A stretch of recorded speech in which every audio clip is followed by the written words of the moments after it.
Yes, man, we're back. We have a legend in the house. We're here with Mystery and his wingman, Rob Baxter. Guys, this is an interview 2 years in the making. Yes. This is probably one of the most, I would say, requested, anticipated, and for me, from a personal level, important interview that we've ever done. When you talk about the red pill game, female psychology, dating, all this other stuff, it always originates with one name, and that name is Mystery. And we got his longtime wingman in the house as well. So, yeah, guys, welcome to the pod. We know who you guys are. I'm not even going to go into announcements because I want to just get right into it. Yeah. Can you guys introduce yourself to the people for those that don't know who you guys are? Certainly. Mystery in the house. Eric Von Markovic, 52 years old. Can't even tell. I'm from Canada. I'm Canadian, born and raised, guys. Shout out to Canada, man. And Rob? Shout out also now to my wingman of over 15 years from the UK. This is Baxter. Hi, guys. Yeah, we've been gaming all over the world for about 300 boot camps nearly for about 15 years. And I started in 1996 or 1997. So, yeah, I'm born to the game. No, that's awesome. So I guess I could start with, so how did you guys get into this? Because you guys have been doing this for a while. Pickup used to be an underground thing that very few people knew about. It was kind of like a cheat code, and it was kind of like a well-kept secret. And you guys blew up with the VH1 reality show, The Pickup Artist. But how did you guys get started in this field before all the fame, before the TV, and before being on TV and everything else like that? Well, for myself, I started in Toronto. Mm-hmm. I didn't lose my virginity until I was 21, so that's somewhat of a late bloomer. Mm-hmm. And I caught up since. No, by the time I got 25 years old or so in Toronto, I found myself having success with women, and I started teaching my friends my secrets. I also wanted to extend myself to meeting other pickup artists that would come and visit me or that I would go and see. And that led to friendships with pickup artists around the world, getting a chance to watch them game, as well as them getting a chance to learn from me. So what a win-win situation. Baxter, what's your background? A friend, when I was 19, he handed me some tapes to listen to on seduction, and it was all very day game based and NLP based. So 6 months later, I just thought I need to learn how to do night game, how to do this in the bars and the clubs and so on. So I just came up with crazy ways of doing things and meeting people, and literally that was it. I ran with it as if it was the only way. Gotcha. Mister, you have a book, which I've referenced on this podcast literally hundreds of times probably at this point. We've had, over 1,500 videos, and I've definitely mentioned it at least once a week at this point. It's a legendary book, The Mystery Method. Can you tell us what that book entails and what it covers? Like there's, the 7 attraction triggers, the importance of, being a leader of men and all these other things. Can we kind of give a quick overview of what The Mystery Method is? And certainly. Yeah. Certainly. It's The Mystery Method, How to Get Beautiful Women into Bed, is a book that I wrote over 25 years ago. The book has not changed much in the last 25 years. It's sound, it's quite solid. Everyone is giving me positive feedback to this day on that book. But I have evolved my training. So while that book is about the structure of a pleasing love story, the structure of a pickup, from meeting her to beginning a sexual relationship, what we call courtship, that book is strongly focused on the structure of pickup. But there are additional keys to proficient pickup. And another key is material to fill in the structure. The material is the stuff we actually say in field, in the nightclub environment, to the groups of people that we interact with. That material is something that you can find if you don't know what to say, for instance, on how to open. I have written a book on openers called Hey Guys, and that's available on my site. We can talk about that later. Things have changed also in that I've written a book called Game Changers. So since that first book, The Mystery Method, both Baxter and I teach game-changing ideas. One of the greatest game changers, while I'm on this topic, that I think you'd find interesting is noting that there are two narrative arcs to choose from in a pickup. You can have the woman chase you, which I believe is better, or you can have the man chase the woman. Having the woman chase the man is entirely different from the other way around. And our game, both Baxter and I, are focused on that type of game. Yeah. If you were to change and focus on that type of game, your game would improve quite dramatically. Mm-hmm. That's one difference in the new stuff we teach. That's good. So in the book, you mention, and we could go into like the different, like, you know, opening a set, what that means, you know, obviously stacking material, having cool stories, etc. Can we talk about what the attraction triggers are? If I'm not mistaken, I believe there were 7. Well, I teach a top 5. Okay. I'm sure there are many. There are maybe 30 of them. Yeah. We can go into, minutia, but the top 5 to me are, number 1 is pre-selection. Bam. Okay. You can save the step of having to get to know, or rather, a woman can save the step of having to get to know you if she sees that you are attractive to other women. If they see you with women, you have what we call pre-selection. And that is, in my opinion, 80% of attraction. Mm-hmm. Now, there are additional attraction switches.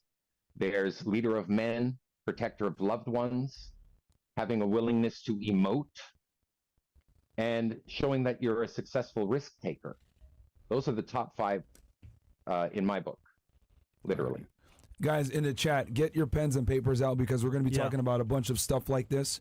So I'm going to write, so risk taker, leader of men, protector. Protector of loved ones.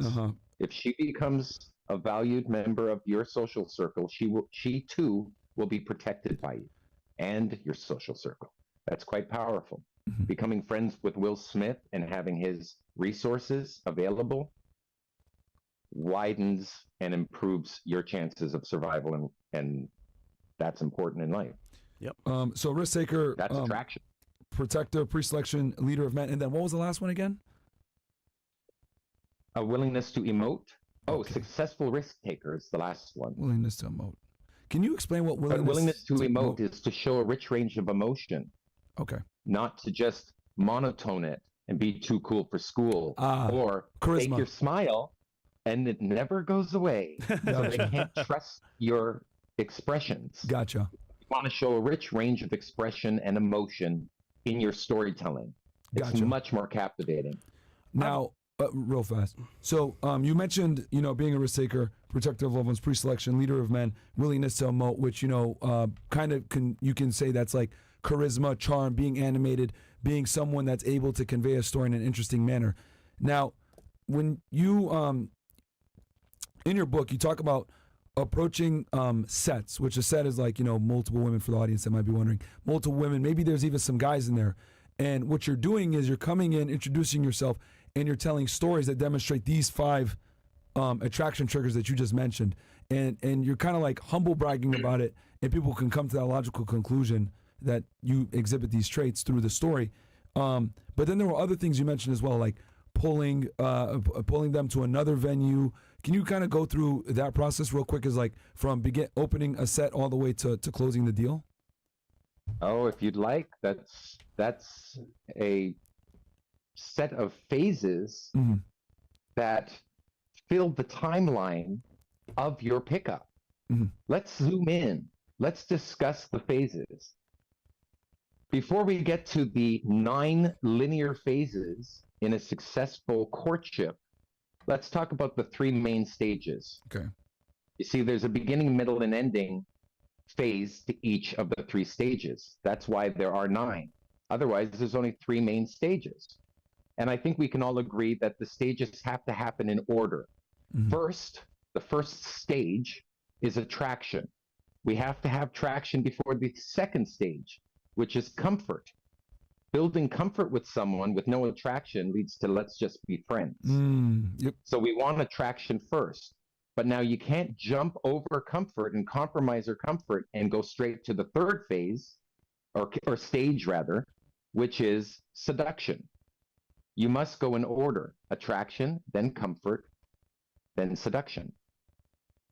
The idea behind this is scientific in nature. It's backwards rationalized from that which worked. It's logical to trigger attraction first, mutual attraction, so you can demonstrate that you're attracted to her as well, and then move on to comfort, building a growing comfort, familiarity, intimacy, at the very least, connection, which is really the core of comfort, is building connection, removal of lack of discomfort, removing discomfort. That's what comfort's about. And the interesting thing is, if you have attraction and comfort, quite likely by then, she'll seduce you. Women are better seducers than men, generally, at least better than me. So I like mutual seduction, or I would like to be seduced. You have attraction and comfort, you'll get to seduction. Now, what we've done, or what I've done, is I've taken these 3 main stages, which you cannot all do at once. You can't open in seduction, or you could try. But if you get a no, how many no's do you have to get until you start learning that it's actually almost offensive to open in seduction? So let's now zoom into the first 3 phases, which is the beginning, middle, and ending of the attraction stage. The first is A1, the second is A2, the third is A3. I've just named them so we can talk about them.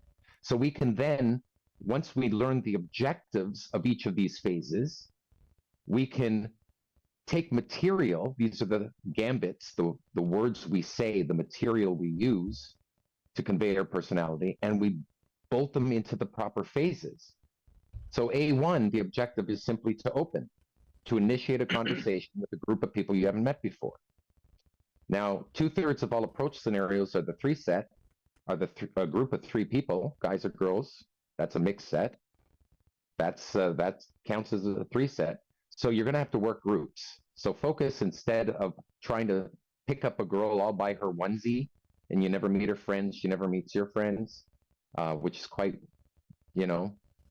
odd. It feels uncomfortable, almost damn near creepy. Meeting her friends, and then her friends meeting your friends, and you're getting to know each other that way. That's much more. It gives more potential to a love story, in my opinion. Gotcha. Following A1, opening the set using the material of openers, and I've written a book. Hey guys, it's a book of openers, 60 plus openers, more than enough to handle a myriad of approach scenarios. Once we've done A1 and we've opened successfully, 15 to 30 seconds in is all it takes, we move forward to A2, which is the core of attraction, where I'm going to demonstrate higher value, DHV, demonstrate higher value to her, and elicit, draw out of her IOIs, and her meaning the woman of interest within that group. Once I have 2 or 3 indicators of interest, that's, a pattern is forming that she's demonstrating interest in me. I will then slow it down and say, is there more to you than meets the eye? And get her to qualify me. Now, that one gambit, is there more to you than meets the eye? It's just one example of a gambit. There are many qualifiers, but that's one example of a qualifier. That qualifying is so important, by the way, that it is a phase, not just a gambit, not just a game piece.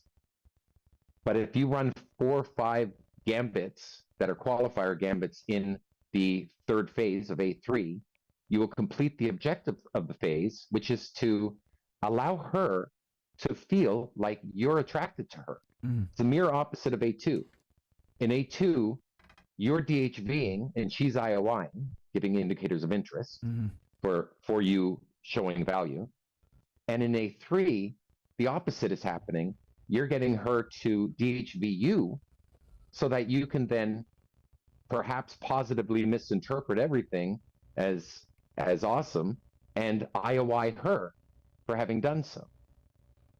Make sense? Yes, you're rewarding good behavior. 3 phases of pickup, and that completes attraction. Once you've done that, once you've finished qualifying her for 8 to 12 minutes on average, you will move into a lock-in position, a sit-down position, grab yourself a seat with her and her friends if necessary, if not isolating her from her friends, 10 minutes in with permission from the peer group, and then you're in comfort. And that's the first phase of comfort is C1. And you're on to the comfort and leading off to seduction over time. There's more to it, but we can definitely have zoomed into the first part, which is pickup. A1, A2, A3, move to C1. Every set, A1, A2, A3, move to C1. A1, open, false time constraint. A2, DHV, neg. Prime her to want to qualify herself. Then A3, qualify her. Move the set. Then C1, start building comfort with comfort building gambits. If you do that successfully enough times, you will master the game.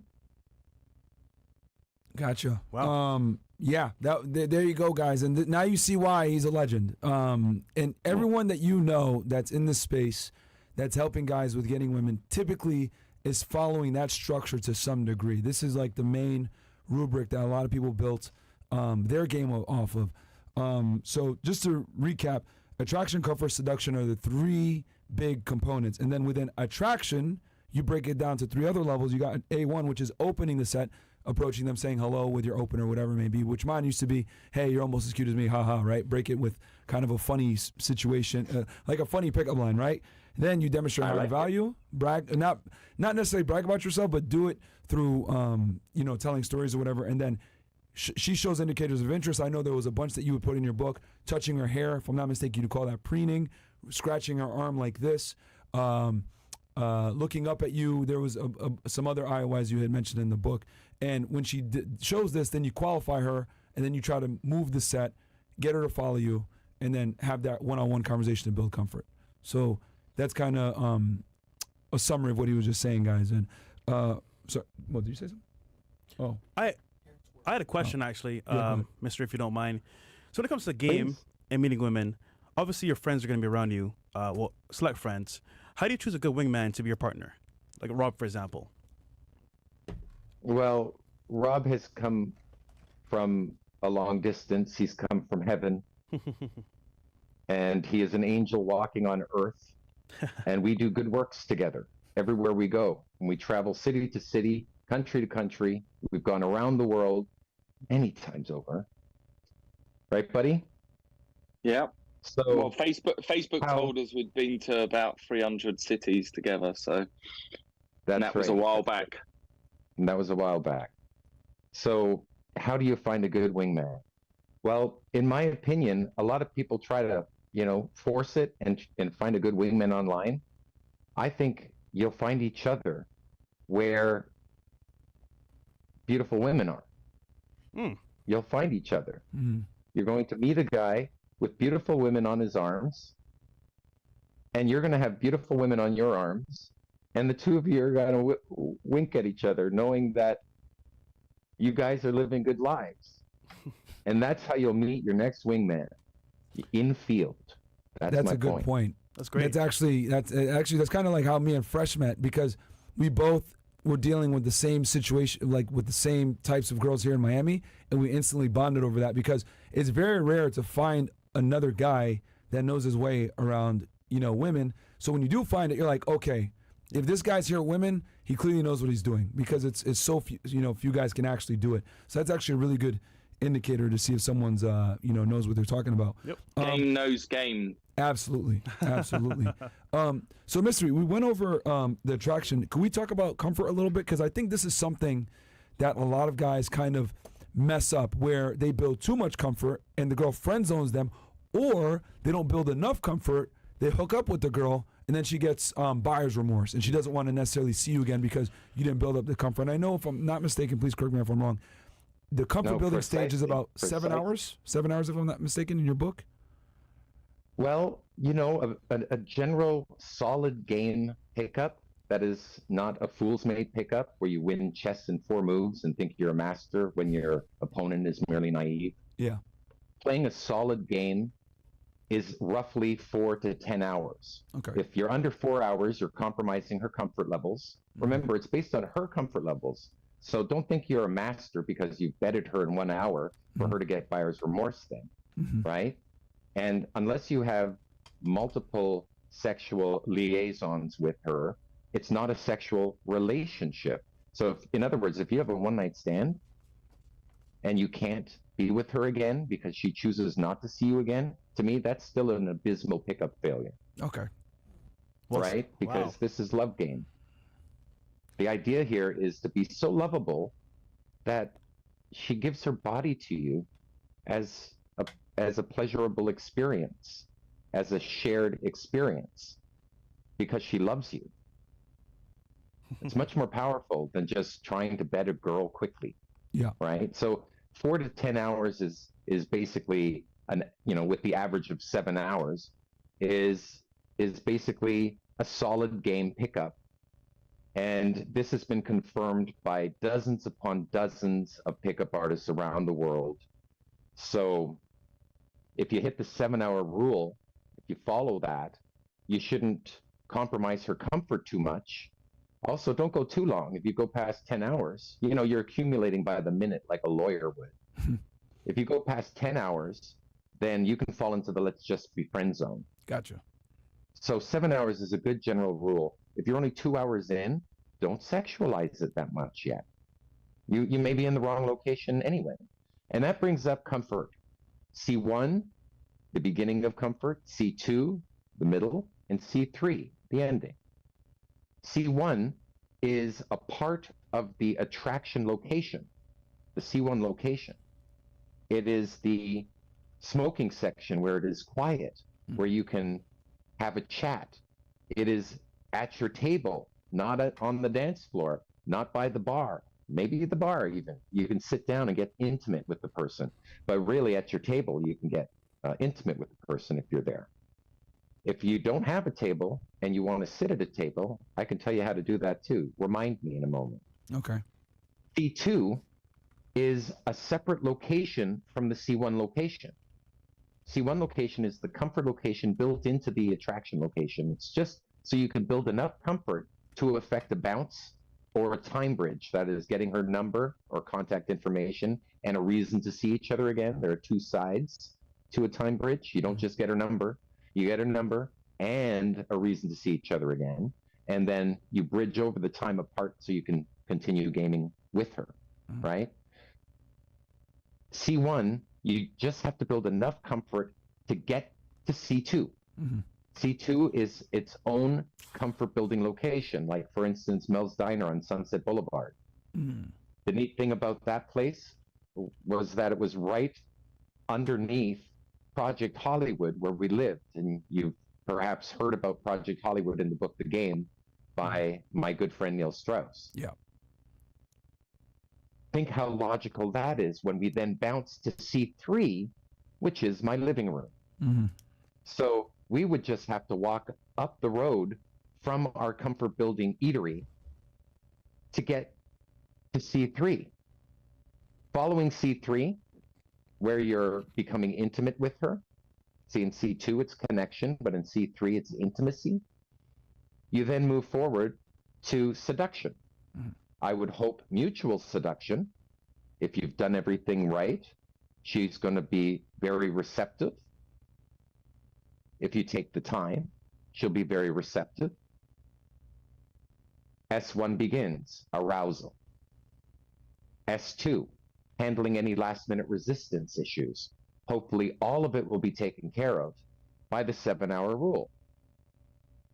It's based on her comfort levels, not yours. The phases are hers, not yours. When you're in A1, she's in A1. When you're in A2, she's in A2, etc.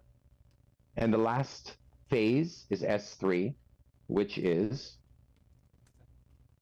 what is that? We know what that is. Sex. Exactly. Yeah. Which is what about S2? What about S2? It's beginning a sexual relationship. S3. What about what was S2? Because I know S1 is arousal. What was S2? S2 is LMR, handling last minute okay, resistance. my bad. Dealing with LMR. Yeah, it's actually in many ways maybe it has to be reviewed again, LMR, because you shouldn't be getting LMR. The only reason why you get LMR is because she has some discomfort, and usually it has to do with not knowing you well enough. Yeah. So one of the greatest game plans you can have is instead of working a set, we call it working a set, and then isolating your woman of interest and just sitting with her for 5 hours. I would rather move the set, move the girl and the set to many different locations to create more memories. Yes. Right? Like the smoking section, or upstairs to meet my friends, or let's go to the bar to grab my next drink. Let's go check out if the DJ is someone I know. Things to do in the club. But also you can say, we're going to the next venue. Dexter will be there. Come join. So another memory is formed. At the end of the night, she'll be in bed with you, wondering, do I really know this guy? And she'll be flooded with memories of interactions that have taken place. So when you meet a group of people, you're going to want to merge that group at some point into other groups, not only for social proof, but to create greater memories for everyone. Because each new person that she meets is another memory, and you get to be the social butterfly and introduce her to others. Yeah, so it sounds like some of my thoughts. Gotcha. So it sounds like you're going to give her experiences where she's going to remember you as the person giving her that experience. You escalate slowly but surely to the end point over time. Sounds pretty good to me. Yeah. No. It's what we call solid game. Yeah.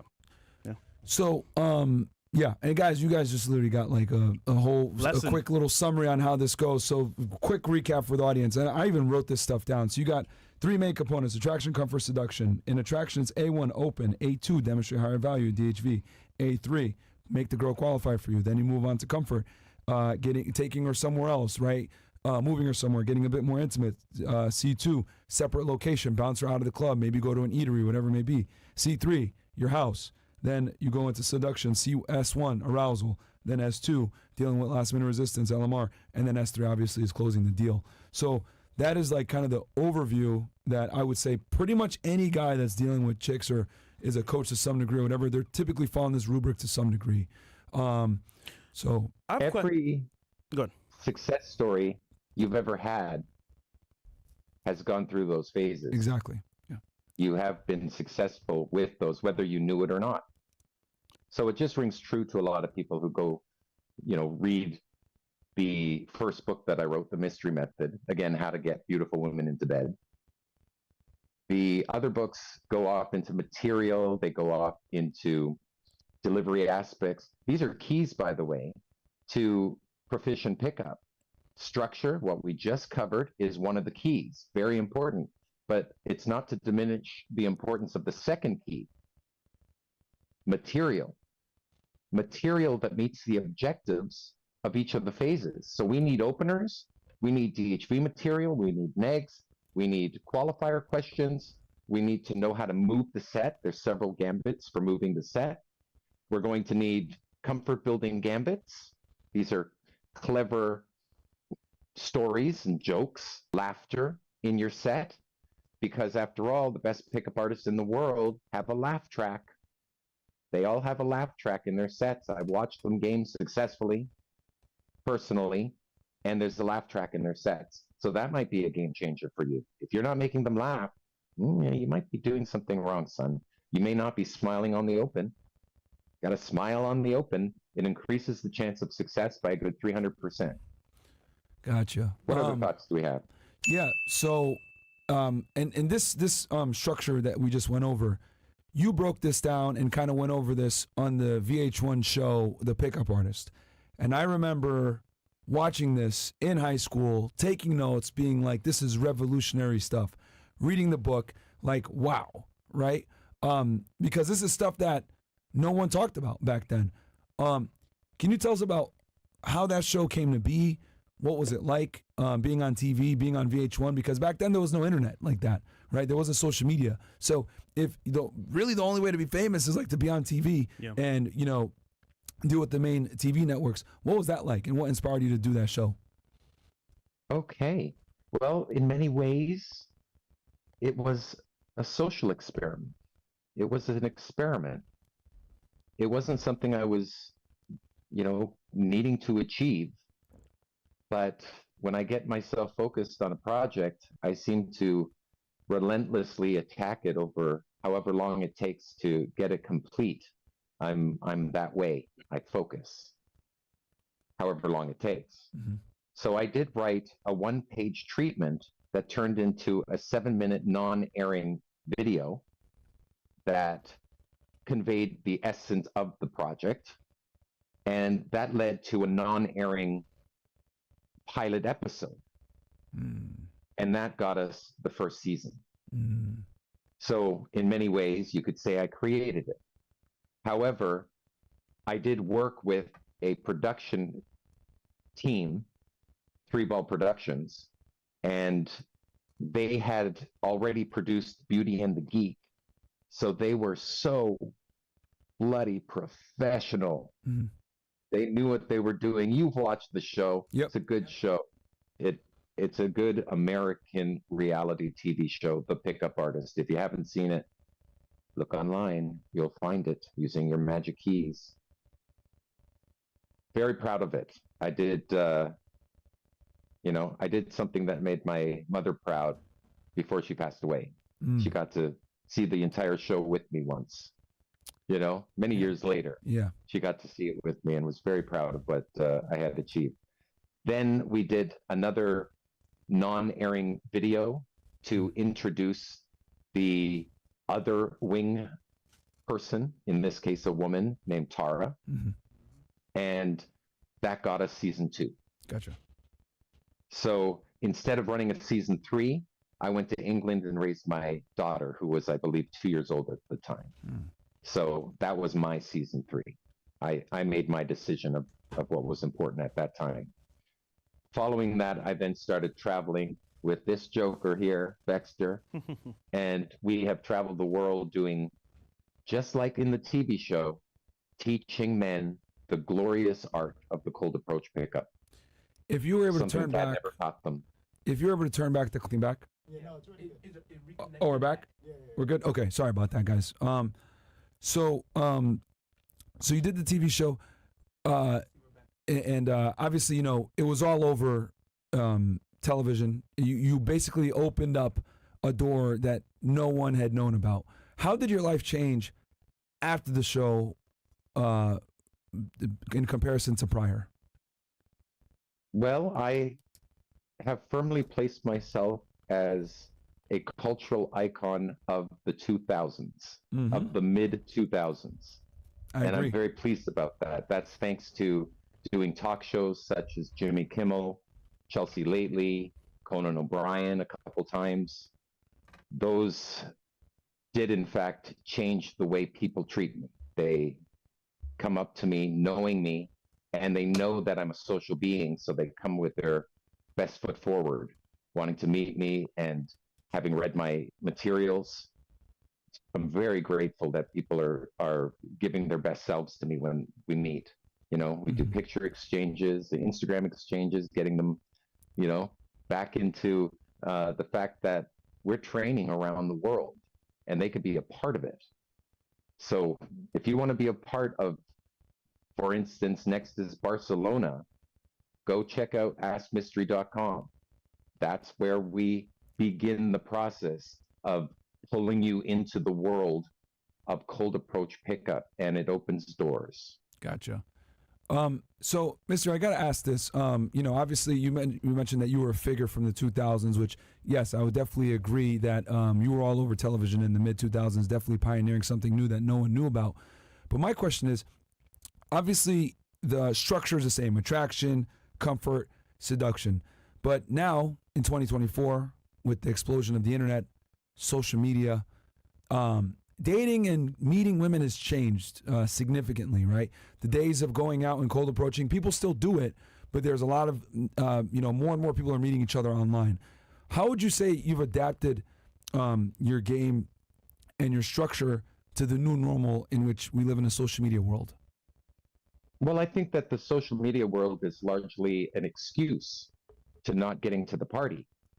You can come up with many excuses why you're not going to get dressed and go to the public gathering and interact with other people in real time live. You can simply not get to the party. And I'll tell you, no one misses you. They're at the party. The hot women are at the party. I went to Hollywood. I'm in the UK right now. Right now my children are sleeping upstairs. But 2 weeks ago, dad being single, I was in Hollywood with Baxter. And after the nightclubs, we'd go up into the Hollywood Hills to the Hollywood Hills parties. And you don't have to show up if you don't want. Those parties are happening with or without you, but I'm telling you, they're great parties. So you're going to want to play cold approach pickup if you're going to want to draw beautiful women into your life and not have to somehow try to convince yourself that pressing keys is going to lead to sexual adventure.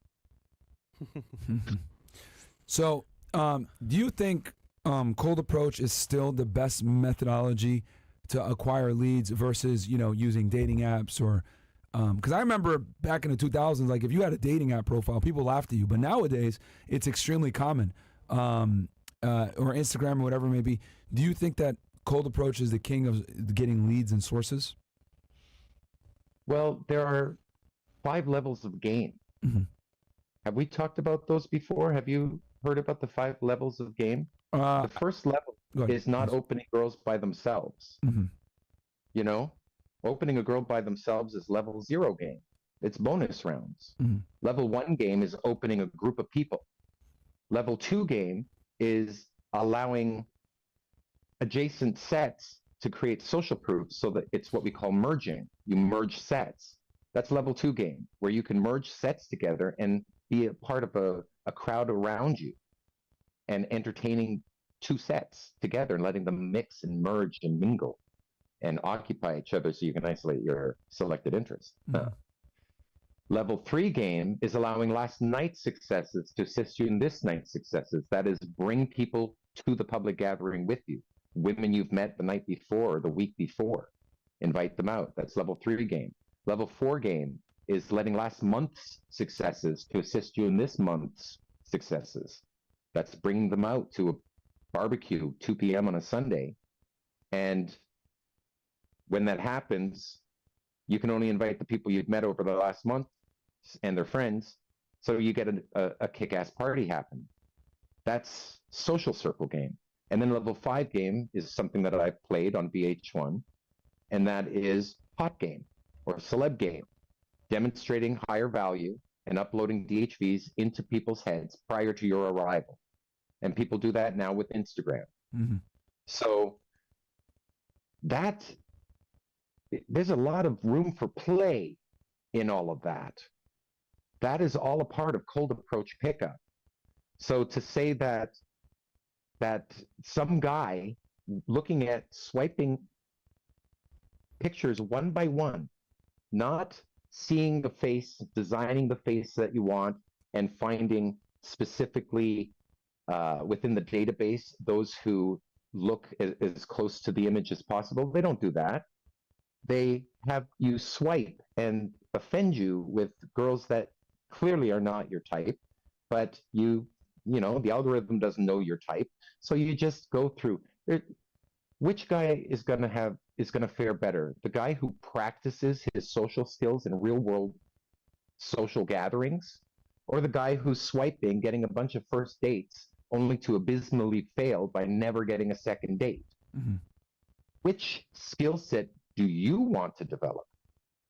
I leave that up to those listening. Gotcha. We do actually call online dating apps -1 level of game. Doesn't mean you can't do it, but it's time consuming. And then we have a level 0 as well. Direct game, opening the 1 set. Gotcha. I think building those skills is important because you're right. You go on dating apps, you swipe left all the time. You may not get a match, you meet them in real time, in person. But the problem is those skills that you need to actually cold approach are needed for the date. And if you can't go on a date successfully, then what's the point? So that's a good take. Precisely. Very, very, very solid idea. Yeah. And the other thing too, which I've always liked about cold approach, is you're kind of able to deal, like let's say you're not the most attractive guy. Well, if you meet her in person and you're charismatic and you're able to tell good stories, you'll be able to make up for that, in person by being charming and charismatic.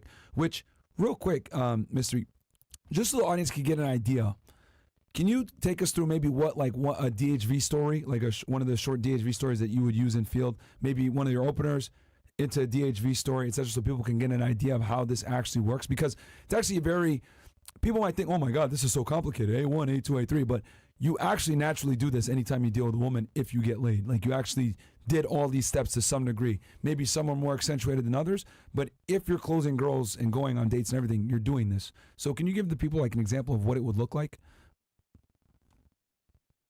Oh boy.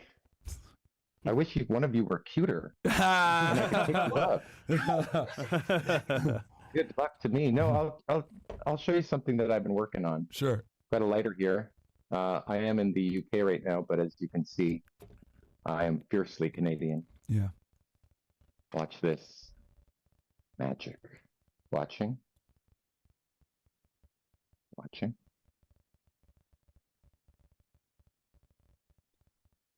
I've been working on that. I thought that was fun. Yeah. If that's not fun, then maybe this is more fun. Oh. Double hand vanish. Oh yeah. Wait a second. Oh yeah. Magic is in fact real. Yeah. And I was actually going to show. You just reach up, grab, and bring it back. Yo. No way. No way. Let's go. Wait a minute. Yo, Chris Angel? And live, magic done live is much more impressive than on video. Yeah. But yes, magic is in fact real. Just a little taste. Yeah. And actually you can do it at home yourself. There's just a joke involved. Yeah. All you have to do is get everyone's attention with it. Yep. Get everyone's attention with it first. You literally open up a group of girls, if it's a 5-set, with a lighter. Yeah. You open it with a lighter and then do the joke, and they expect magic, and you do that and you say, it's a miracle. That's it. Yeah. But it opens the set, and it opens it in a very clever way. It conveys your emotional state. Yeah. What is my emotional state when I'm joking with people? Mm-hmm. When I'm, screwing with them? What's happening? I'm conveying that my emotional state is non-threatening, playful, right? And I'm perhaps even in a good state. I'm happy. A smile helps. Yeah. Right? So they'll be non-threatened by your approach. Some men are scary looking. Mm-hmm. They've got resting bitch face, as they say, also known as just bitch face. We'll just call it that. What else do we call it, Dexter? Resting bastard face. That's good enough, exactly. So if we smile as a part of our opener, we convey our current emotional state, and we don't trigger fear of the approach. Yeah. They don't fear us.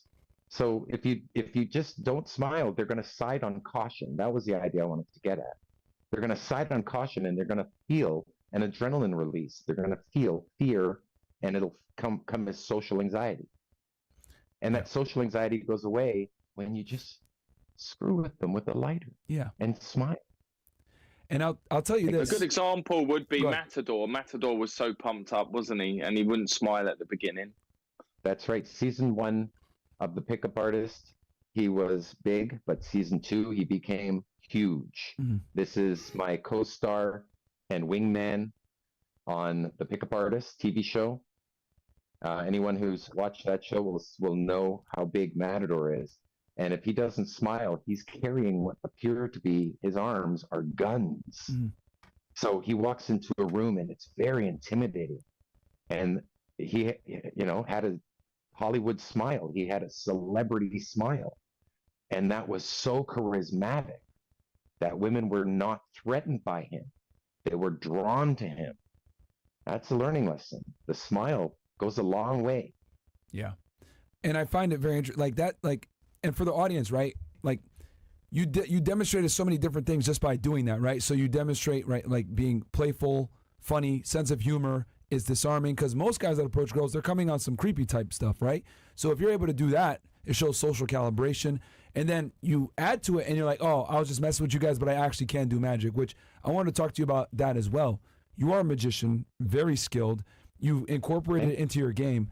How'd you get started with magic, and how much does it impact your sets? Attraction magic. I think it impacts my sets a lot because as a magician, I love to perform magic. I perform magic in virtually every set that I approach. I may not open with it, but at some point in my set, they're going to discover that I'm a magician. Even when they ask me the question, one of the autoresponder questions is, what do you do? I say, would you like me to tell you or show you? Much better than saying, I'm a magician. Yep. You want to see some magic? It's just, it brings it out in the autoresponder question. What's your name? Instead of saying Eric, I say my stage name is Mystery. My friends call me Mystery. I'm a full-grown man with a nickname. I can't get rid of it. But my real name is Eric. I'm not hiding. Much better than saying, when asked the question, what's your name? Eric. Boring. But the other one is just more interesting to say, never been heard before.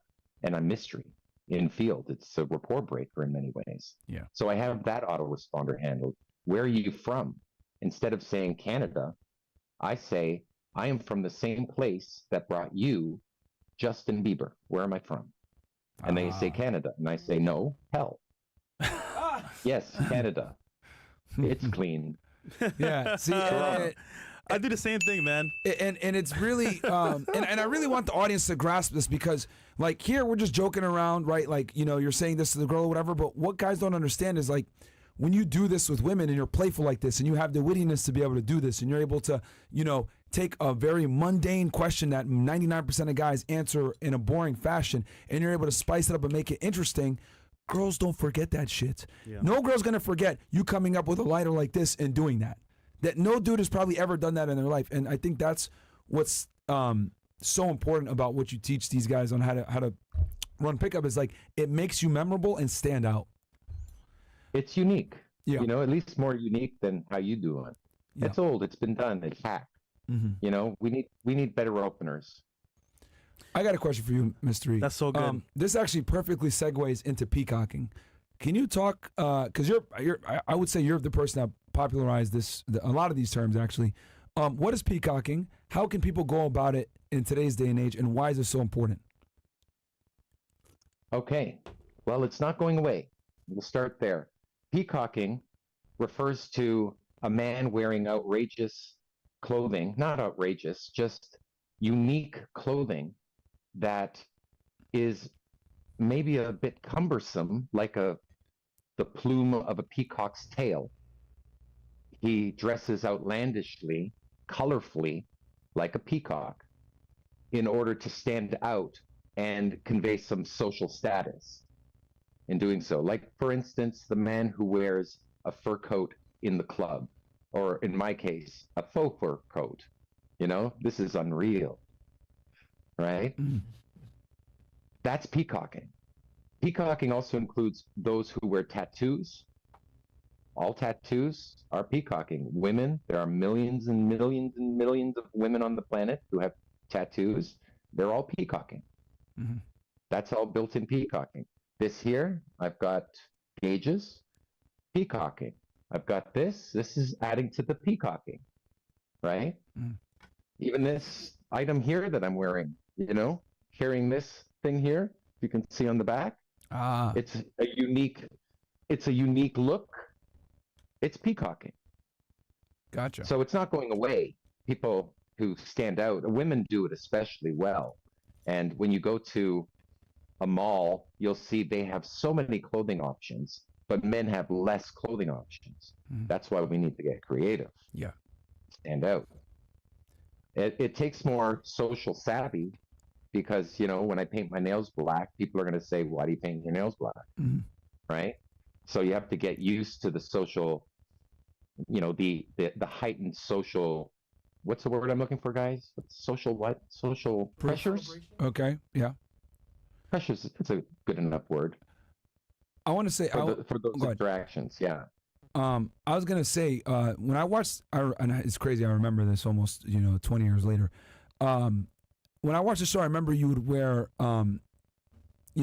boots that made you taller, the goggles, the hats, the snowboard goggles, etc.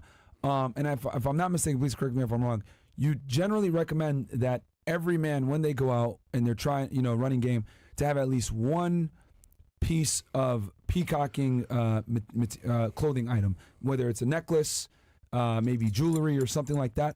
Do you think that they should still have one piece, or should they have more nowadays to stand out in a very competitive dating marketplace with the internet around and social media? How should men go about peacocking in today's day and age? Well, the idea of wearing one is to say to people, wear at least one interesting item, and it could be a necklace, so that if a woman wants to approach you, you're giving her an open invitation to by her saying, oh, that's really nice. Yeah. What is that? Where'd you get that? And that is an indicator of interest. So really what you're doing is you're eliciting IOIs by peacocking. Gotcha. So I'll wear faux fur, and anyone else, any girl who wears fur will hug me. It's like the fur club. Try it. You'll see. It works. We've got lots of footage, infield footage examples of me running around Las Vegas in a fur coat. And while it looks ostentatious, it really drew a crowd. It allowed people to come in, meet me, interact with me, hug me, touch my fur, right? Ask if it's real. And I say it's unreal. Or do you know how many polyesters died for this coat? So I have my sound bites that are connected with my peacock gear. And you should have sound bites ready to respond to when they ask you about your necklace. It should be more interesting than I bought it at the mall. Yep. Yep. Mall. Much better than that is needed, right? But even more powerful if you have two girls on your arm and you're peacocked. Yep. Yeah, huge demonstration. Rockstar status. Yep. That's right. And if they're peacock too, and you look like you're, in the same band, even better. I would argue it starts online nowadays with Instagram. So girls peacock in different ways. For you, maybe you didn't get to the party in the Hollywood Hills, did you? You missed out, man. You missed the party. Well, you stayed home, didn't you? I was gonna segue. You stayed home. You could have gone to the party. I was gonna segue. So Instagram starts the party off for me. The girls come from DMs. Then we go to the party. Even more girls show up. And from the very beginning, they saw the lifestyle. They're like, oh, this is fun. This guy's fun. I want to be around him. We meet up at the party. We get more girls to join our party, and then from there we have a great time. That's how I see it, at least. That's level 4 game. You're playing social circle game. That's great. But let's not be disappointed if you're new to a city and you don't know anyone, and you go to a club and he's got all the girls. That's you. You've got all the girls, and he's got none. And he'll say, "Oh, how unfair," when he didn't do the work. So you got to start somewhere in a new city, and you start with the 3 set. You just go to a public gathering, open the first set on the left, build a solid base, and then from there you can open adjacent sets, work your night, merging sets as you get to know who's potentially single. We have to do that every boot camp. We have to touch down. We go there a day or two before. We do a recce around the area. And then by the end of the long weekend on boot camp, we have our own social circle there. Bam. And we have bittersweet goodbyes. We have to leave the city. We have to go to the next city. and we have to say goodbye to the new girlfriends we've made. It's bittersweet. Damn. Let me ask you this, Mystery. We talked a bit about indicators of interest, aka IOIs. What are some of the most common IOIs that guys miss? Because there's so many times where girls are giving guys hints. Guys might not have the social calibration or skill set to be able to identify these IOIs and make a move or escalate, right? Or they're scared to escalate because they don't see them. What are some common IOIs that guys miss? Well, I think that you don't have to kiss the girl in C1. You don't have to. Mm-hmm. You can say to her, expect nothing but great conversation in order to get the contact exchange. And then you preserve her comfort so that you can see her on a date too, rather than kissing her too soon and she gets buyer's remorse. Mm-hmm. So it all depends on her, whether you're going to kiss her in C1 or in C2, or you're going to again wait until C3 when you're in a private location and that's the first time you're kissing. But you should have some kino escalation. You can't kiss her if she's uncomfortable holding your hand, right? Mm-hmm. So you have to do an escalation ladder, certainly. What was the question exactly, though? I was just giving a background. IOIs that guys often miss from women, and they're and that are a little bit more subtle. We've talked about like some common ones, like touching her hair, looking up at you, laughing at your jokes, touching you, maybe scratching your arm like this. But what are some other ones that guys often miss? Well, they could be mirroring and matching you as well. Okay. Can you explain what mirroring is real fast for the audience? Yeah, when they're literally copying, if say they're sitting in front of you, they're copying what you're doing. You fold your arms, they fold your arms. You lean back, they lean back. You cross your legs, they cross their legs. Mm-hmm. So you can mirror match and then start leading it if you see that they're doing that as well. Gotcha. So you can force IOIs as well. How do you go about that? There's many ways, but say that you're the other side of the bar, across a long bar, mm-hmm. and you don't want to go round and talk and it's loud and so on. You want to test it first. So one is called the peekaboo. So you just go like that, and then they look. If they mirror and match, then the game is afoot. They're interested. They're playing along. You know. Okay. What was funny when you were 5 is funny again, and it just shows a different level of playfulness. That you're different. You've caught their eye. Gotcha. And it tells you where they're at with you. Rob, and then you can go straight in. How important is eye contact when it comes to getting the first approach? Well, I think it's good, but we go in without eye contact as well, you know. So either way, we generally go in without eye contact prior to the approach. Mm-hmm. You just approach the set and engage. You know, it's over the shoulder stuff too. Hey guys, quick question. First time they see you, they see your faces with a smile. Hey guys, quick question. Right? And then you stack to any type of opener. So I got a question. You can't get blown out that way over the shoulder. I got a question for you guys. You just mentioned something there that brought back some memories. So the over the shoulder, right? You were really big, and this is something to this day I still use and I still talk about. If I cold approach a girl, I'm never standing right in front of her. I always have my body bladed as if I'm about to leave, and potentially set up like a false time constraint or whatever. And I learned that from you, actually, Mystery. Can you talk about the importance of when you approach a girl, you don't want it where you're directly in front of her and might make her feel intimidated, but you also want to kind of let her know that, hey, this interaction isn't going to last long. I think a lot of guys kind of mess this up and they make themselves almost too available, where the girl doesn't know if you're going to sit there and try to talk to her for 3 hours, or she doesn't know if you're going to leave.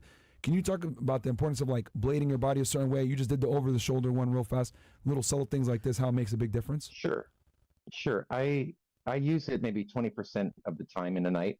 You know, I'll do over the shoulder a couple times in a night, certainly. But it's important to note that what we've just structured here is a hypothetical situation of me approaching a girl.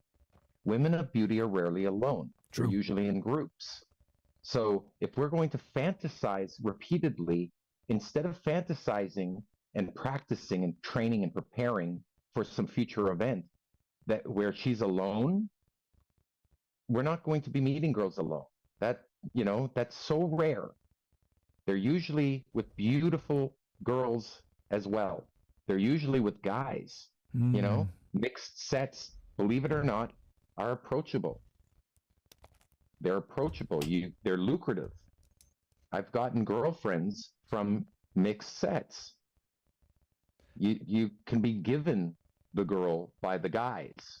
They just bow down to you having a connection with her that they didn't have. They can give you the girl if they like you.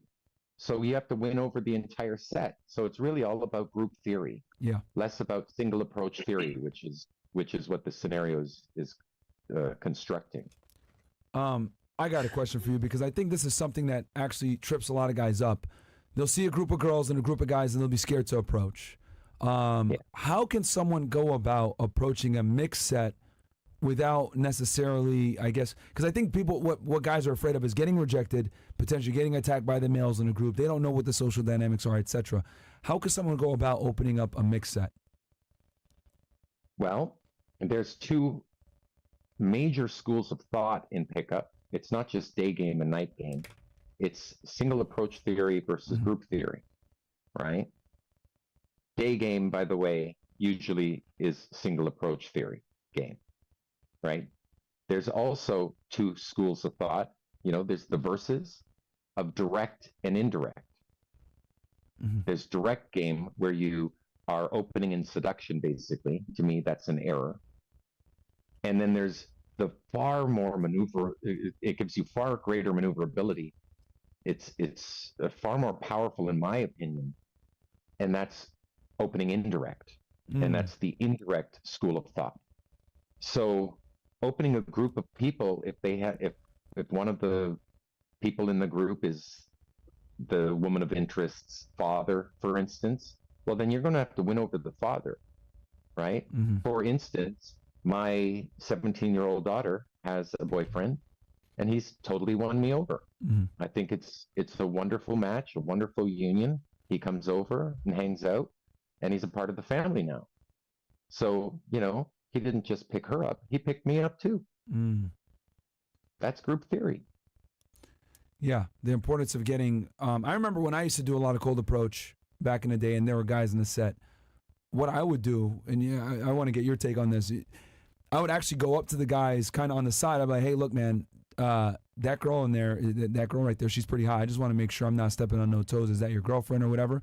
And what I've noticed is when you get permission from the guys in the group, or you talk to the guy that seems to be the leader of the group, and you kind of speak with him first, he'll tell you, oh yeah, no, she's single, man, or oh no, that's my girl, but this one is single. Like, since so many guys don't have that social awareness to do that, they'll almost throw you at the girl sometimes because that girl might be cock blocking someone else or annoying them.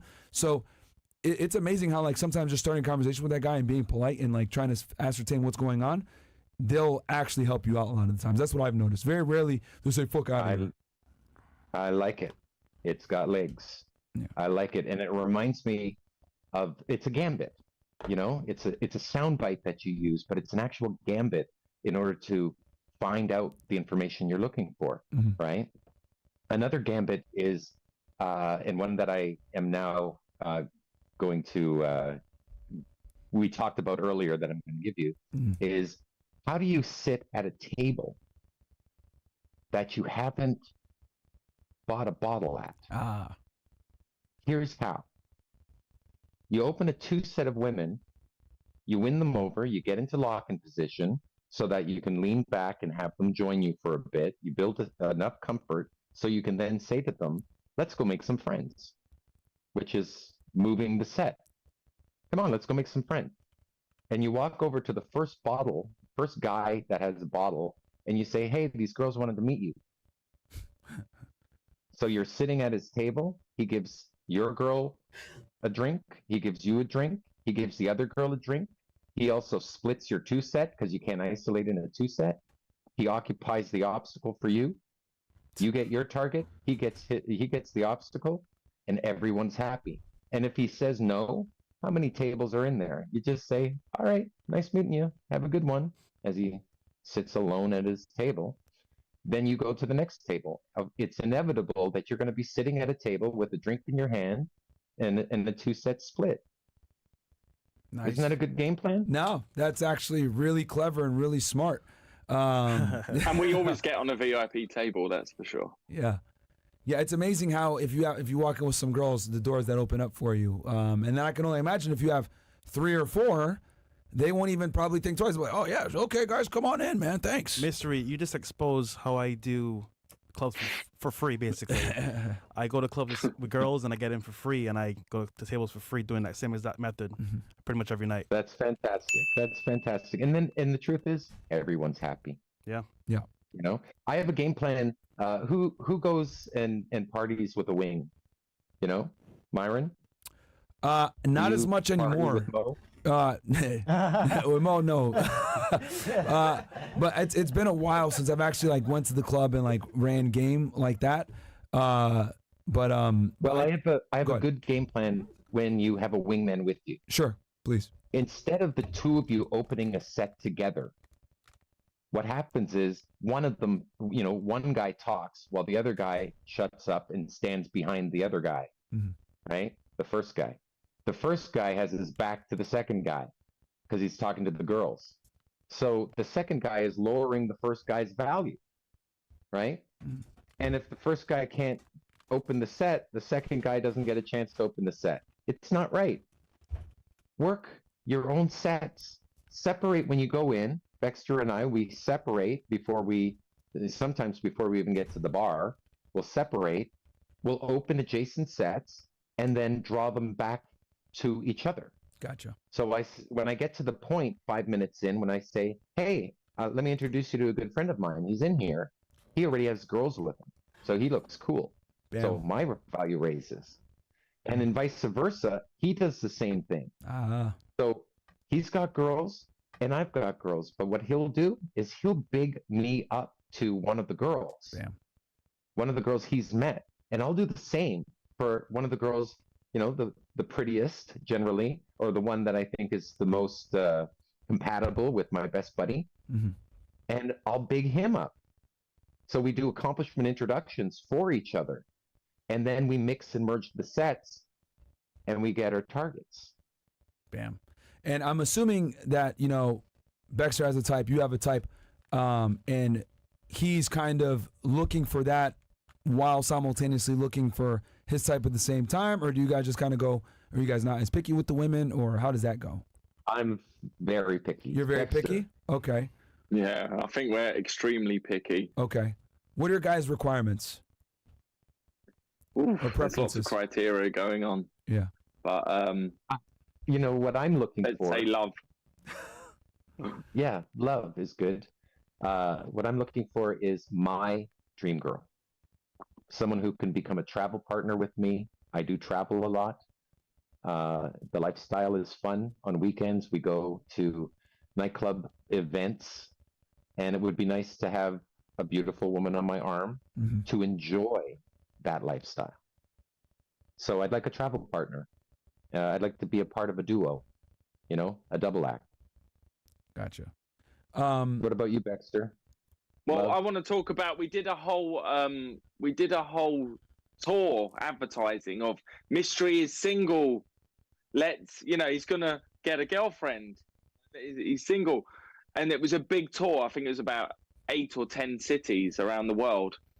On the second day, on Saturday, in the queue up to the club, he meets a girl, goes inside, gets 2 others to sort of fight over him verbally and grab him and kiss him for ownership. And that was his girlfriend for 3 months. So we had to change the tour marketing.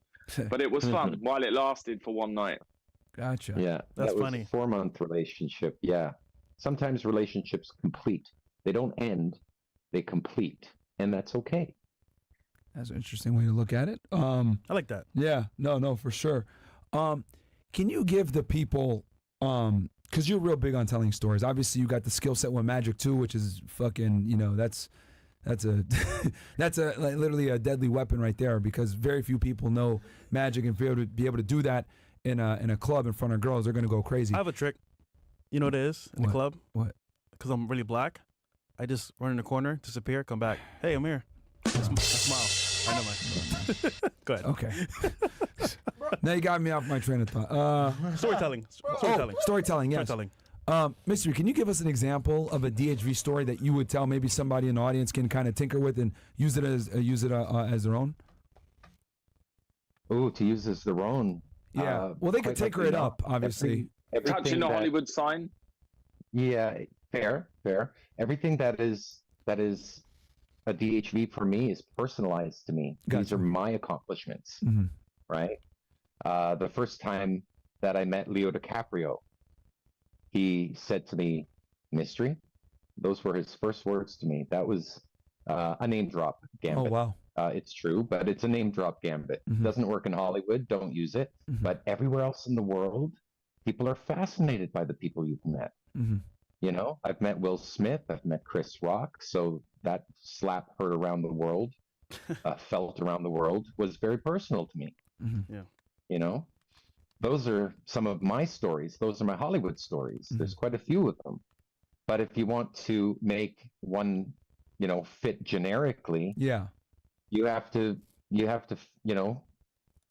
fit it to your city, to your life. I can only give examples of ones that I've done. The Hollywood sign, as Dexter brought up. I once had a girlfriend who, if you're so inclined to rating women from 1 to 10, which I'd never do, she was off the charts beautiful. She was, in fact, too beautiful. I'll tell you why in a sec. But what we did is we jumped the fence at the Hollywood sign and we climbed up to touch it for good luck. Trust me, it works. She was an actress. I won't tell you who, but you've most likely seen her work. She was too pretty. She was getting B movie roles. And if you look at women who aren't as attractive, but they have personality, you know, like Drew Barrymore, she's just a wonderful, wonderful human being. And we know that. But she's got a departure from, you know, pure absolute beauty. And that's what makes her unique. So there's beauty in any imperfections, right? And that's something that, you know, my girlfriend at the time didn't have. But we went up there and we looked down from the Hollywood sign and we saw the perimeter. We saw the puzzle that is Hollywood for her and looked down and knew that everyone you're going to have to impress, everyone that you're impressed by in the movie industry is down there. You can see it. And the puzzle becomes much more attainable. It becomes smaller. And so she did really good work. I'm really proud of her. And the gambit. Where are the DHVs? There's a bunch of them. So you illustrated that you have a girl. You illustrated that you have a girl that's very attractive. You illustrated that you have a girl that's in show business, that's an actress. People have probably seen her movies before. You took her on an adventure. You went ahead which is risk taking. You went up and touched the Hollywood sign.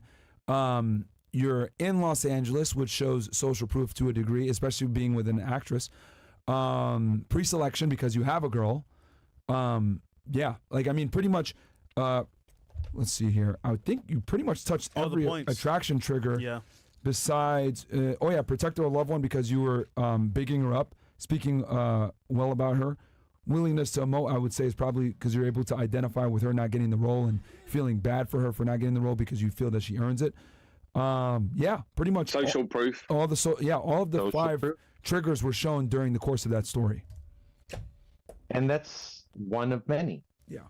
So if you sequence a series of DHV stories together, you will elicit indicators of interest at some point. When she starts showing those IOIs, when you get 2 or 3 of them, start to qualify her. Yep. Qualifying is a high-valued male behavior. You only need 80% of attraction to then begin qualifying, where she'll want to qualify, whereby the very act of qualifying will get you the rest of the 20% of attraction. It's a high-valued male behavior. Make sense? Yeah. And then you're off into comfort with her, where she legitimately likes you for reasons that she's witnessed or has heard from you that she is responding to. She's reacting to the DHVs with IOIs. As David D'Angelo says of Double Your Dating, attraction is not a choice. Mm-hmm. And there's a gambit for everything. There's qualifying gambits, and you know, so anything you need, there's a gambit for it. Mm-hmm. What would you guys say is the number one, because you guys have worked with probably thousands of men at this point. You guys have been doing this for a very long time. You guys are out there in the field, still hitting it hard, traveling all over the place, meeting men from different, religions, cultures, countries, everything. What have you guys noticed is the biggest mistake that most guys make during this pickup process? Well, the first one is they don't smile on the in. Oh, okay. That's the first one. They don't have to smile the whole way through the set. Mm-hmm. Next is they don't apply structure to their game. Okay. Wow. So they're just kind of just winging it. They don't have material to fill in the timeline. They don't have gambits. They don't have opener gambits. That is to know your opener, to know what you're going to say before you have even left the house, never mind before you've approached the set. That's a failure, not knowing what to say. You'll be much more confident in opening a set if you have an opener.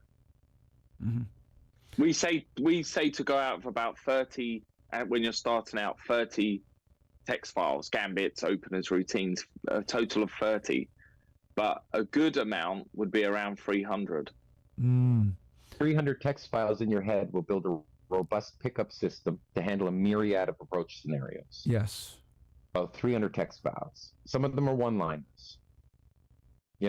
Like if I drop something by accident, I'll say, leave it there, it's being punished. Yep. Right?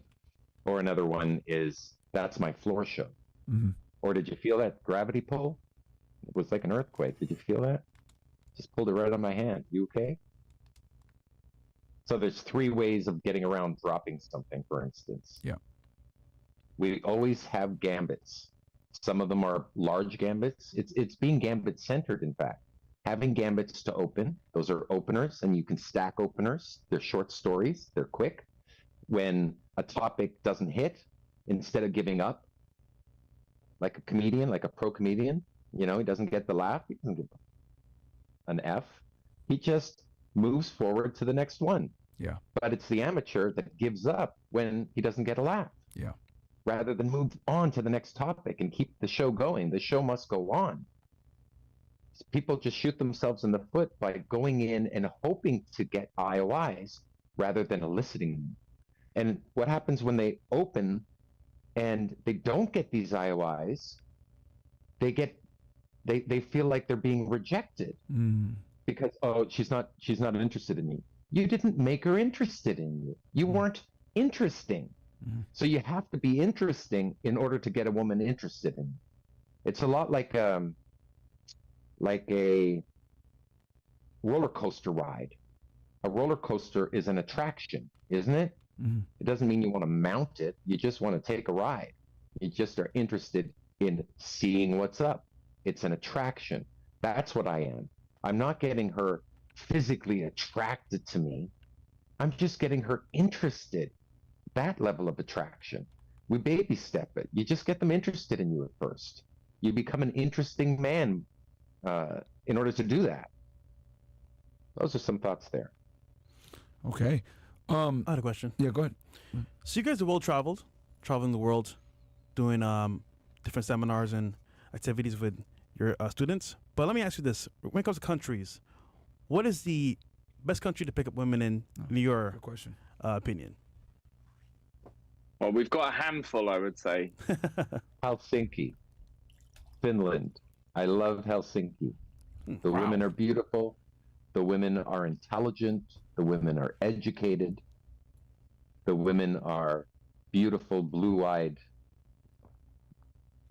generally blonde. Count me in. Gorgeous women. I'm there.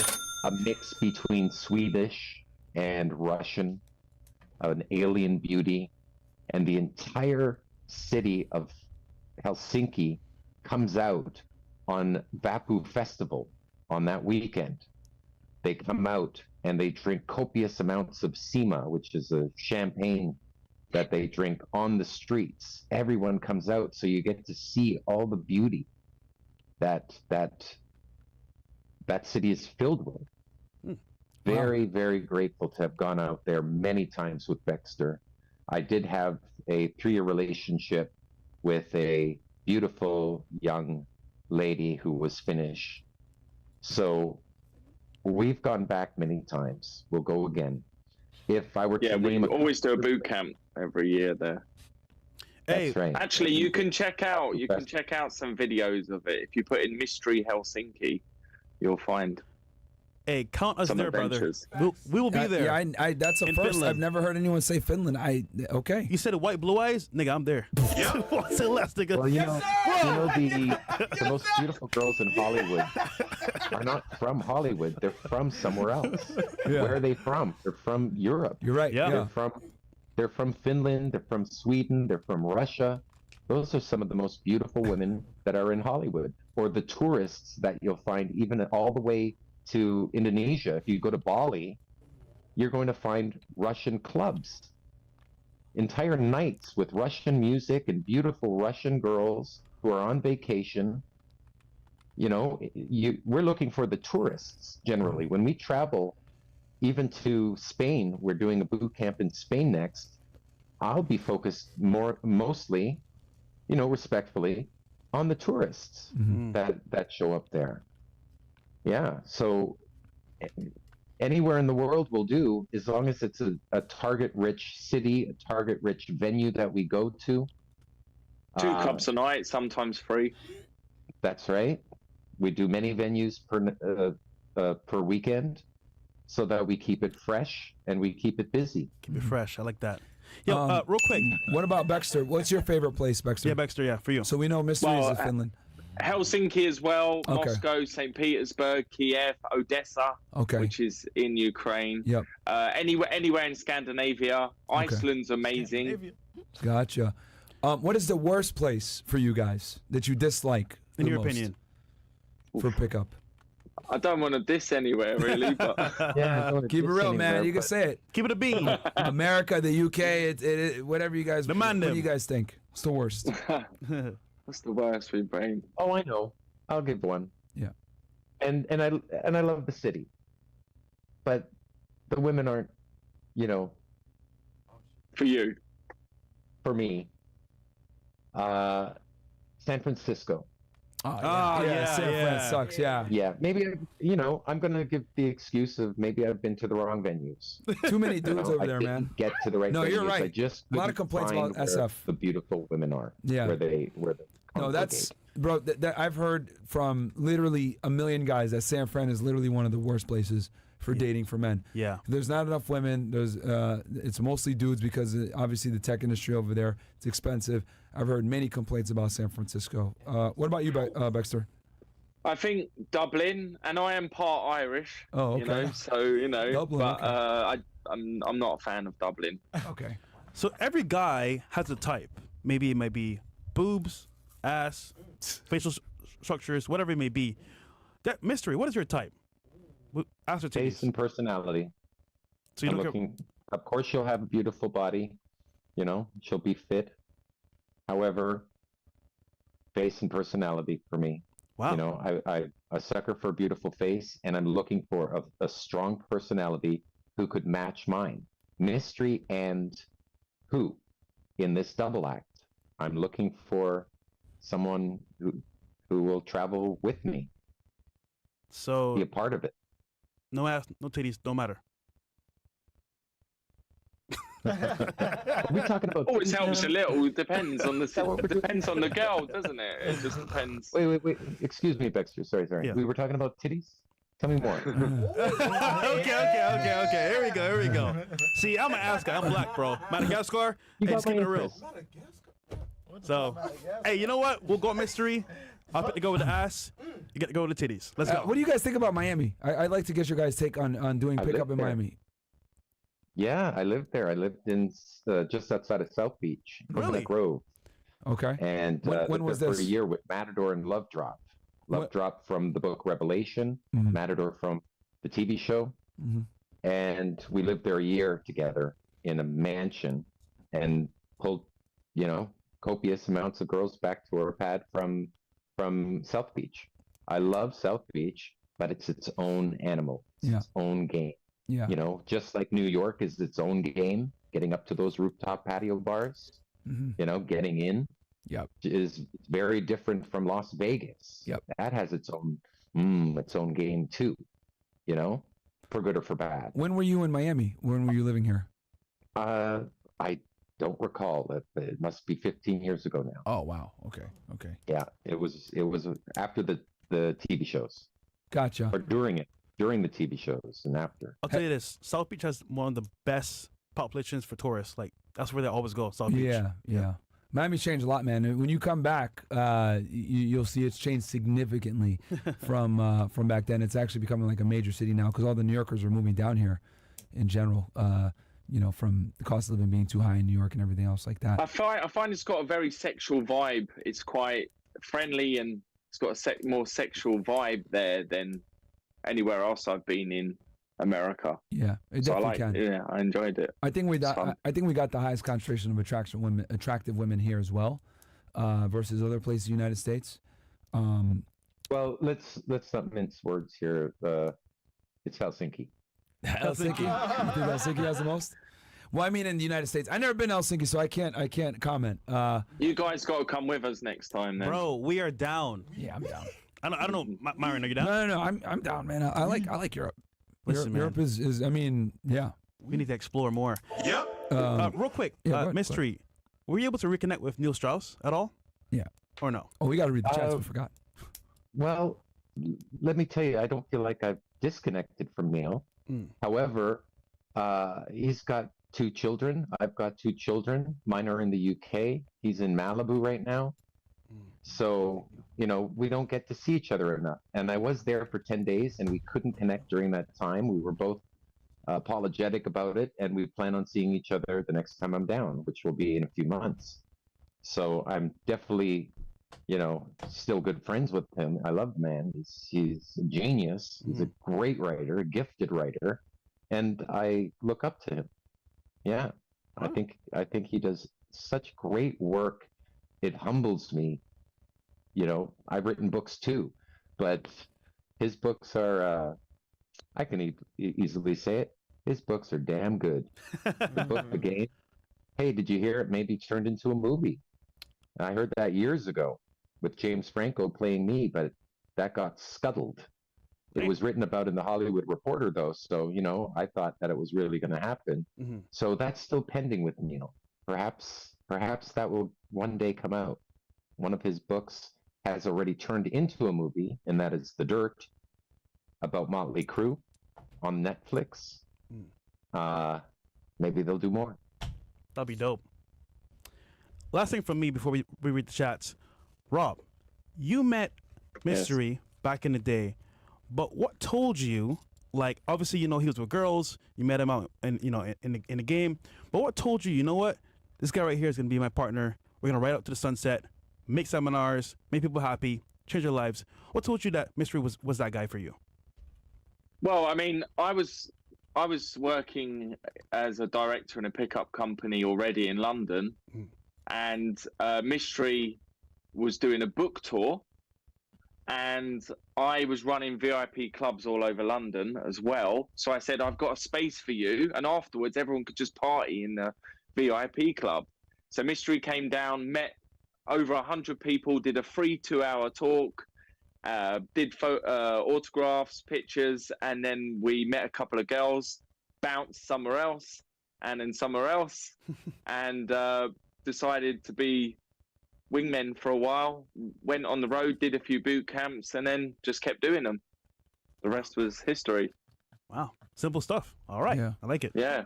Guys in the chat, We have similar sensibilities. Right? We've got commonalities. We both absolutely love women. Gotcha. There you so go. guys, I'll read the chats real quick. If you guys got questions for these 2 legends, let me know. Get them in now. And then we'll close out here soon. Cam Two Time says, as a coach, it's insane to me how some parents treat and look at their kids. A lot of these kids' home situations are ridiculous, not from a living condition standpoint. A lot of these kids are mentally fucked up because of what the parents did to them. SMH. Wait, what? Is that from today? Yeah, That's a random one. That's okay. random. Okay. Glock or Geek to Sheik goes, Mystery is one of the godfathers of the PUA RP movement. I remember watching old vids of Mystery Style, Love Drop, Bad Boy, Matador. Such great content, and the tactics can still hold up to this day. No, for sure. Where's Matador now, actually? Where's he now, Mystery? Matador. It's a very good question. The truth is, 15 years ago, he dropped me off at the airport, and we said, see you on the flip side, as we normally did. I went to Toronto, and I've never spoken to him since. Wow. His ex-girlfriend was asking me where he was, so he hasn't been social. There's no social media for him. I did hear through the grapevine, through a friend of a friend, that he had a child, and that was many years ago. So maybe he's busy. Understood. Wow. Okay. All right. Right over Rashad goes, Mystery, I read the game with you and Neil back in 2008 or so. You guys changed my life. I met my wife because of the Cube game. You are a fucking legend, man. Thank you. Hey, bro. Thank you.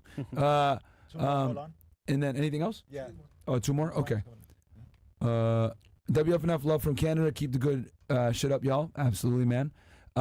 Slim Mo Bob goes, boxing gave me a positive aggression that regular workouts don't. I'm a truck driver who's on the road and I haven't boxed in a while. Do you think shadow boxing can help me maintain that fighter's aggression? Yeah, definitely can, but you want to be sparring as well.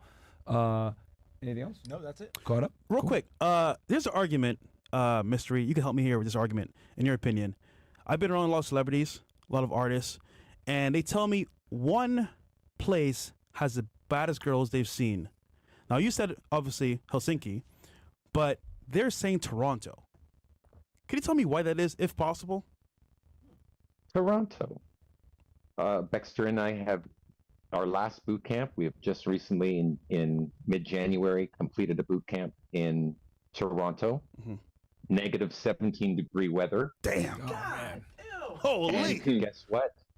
Party's still happening, guys. Yeah. You know, don't let the rain, don't let the snow, don't let the hail stop you from getting to the party. It's what we call grind to find. We grind. The grind is logistical. It's getting to the party.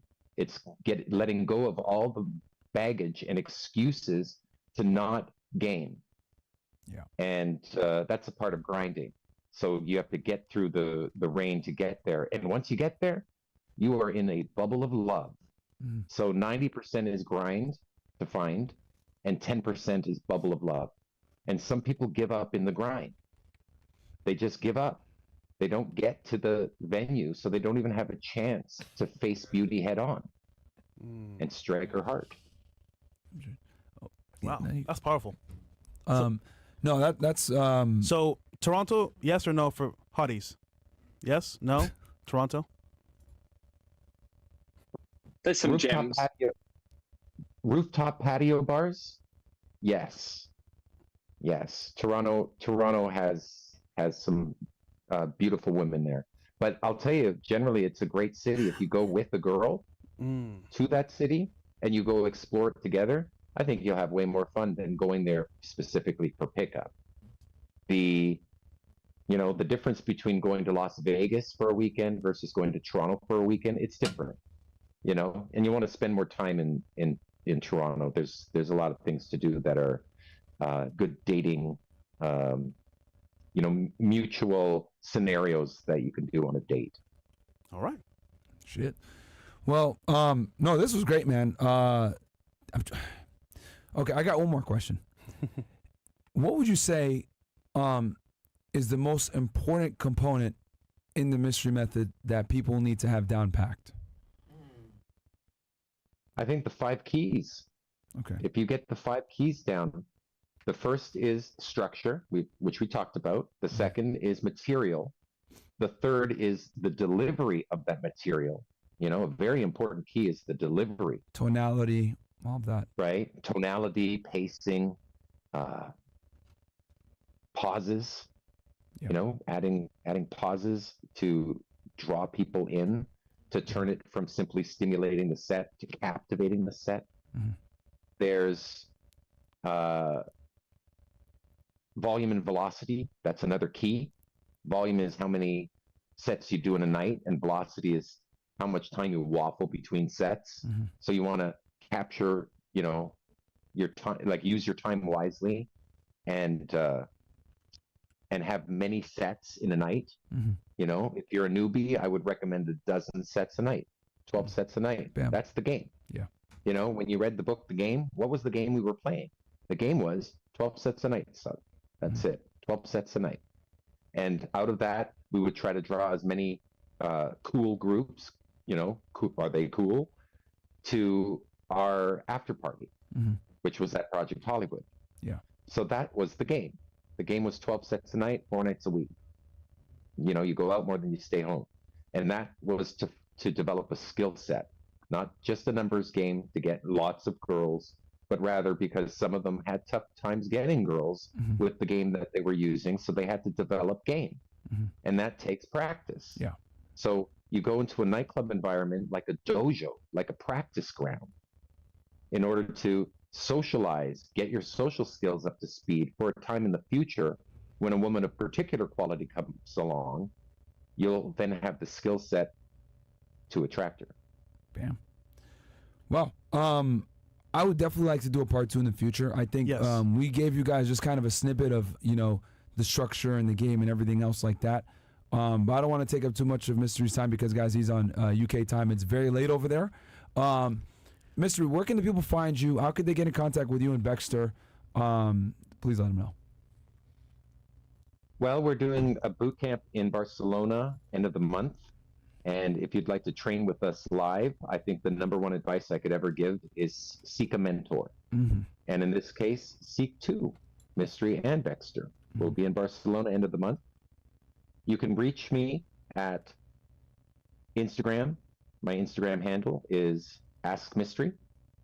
And you can find my content, that is, my digital store is filled with pickup related content that I think you'd find very helpful in my digital store. It's at askmystery.com. Bam. Guys, he is Mystery. He is Baxter. We had 2 legends on the pod. Definitely want to do a part 2 on this where we get even more into the structure and how to do this. But guys, thank you so much for coming on the pod, man. It was literally an honor. I've been waiting to do this interview for a very long time, and I think the audience was definitely enjoyed it. Got their pens and papers out and learned a lot here. Trust me, Mystery. I think you've read your book like 10 times already. He's a true fan of you, bro. Yeah, really. Yeah, no, definitely. Bro, you can't talk about pickup unless you talk about Mystery. You just can't. So thank you for pioneering a movement, man, and helping guys understand women, because really you guys did what a lot of psychologists and psychiatrists can never do, which is crack the code to attraction when it comes to intersexual dynamics between the genders. And you actually solved the mystery. Fresh. Come on, man. That's great. The bad jokes, man. It works, bro. It works. I'm telling you, it works. So, no, man, thank you guys so much, man. Guys, don't forget to like the video. Check these guys out. AskMystery.com. Check them out on Instagram. They're going to be in Barcelona at the end of the month. I definitely highly suggest if you want to go ahead and get your cold approach up, these are the originators. Get with these guys. Go out to Spain, meet some beautiful women alongside them. We'll catch you guys on the next episode. Peace. Peace.